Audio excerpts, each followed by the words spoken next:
আসলে সাগর, আমি আর নদী আমরা দুজনেই তোমাকে ফার্স্ট ইয়ারে পছন্দ করতাম। এরপর তো তোমার নদীর সাথে রিলেশন হয়, এরপর যার যার মতো সবাই মুভ অন করলাম।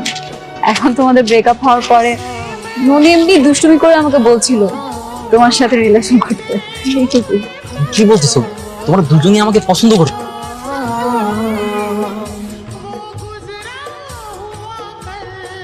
আচ্ছা, তুমি কি এখন আমাকে পছন্দ করো? আরে না, কি যে বলো তুমি, এগুলো তো অনেক পুরনো কথা, এখন আর কিছু মনে নেই, বাদ দাও। আরে যত পুরনো কথা হোক না, তুমি যদি এখন আমার পছন্দ করো তাহলে বলতে পারো, কোনো সমস্যা নেই। দেখো, আমার রিসেন্টলি ব্রেকআপ হয়েছে, তো স্বাভাবিকভাবে আমার মাইন্ডসেট তেমন একটা ভালো নেই। খুব একা একা লাগে, বোরিং লাগে, রাতে ঠিক মতো ঘুমাতেও পারি না। আমি খুব তাড়াতাড়ি মুভ অন করতে যাচ্ছি। সো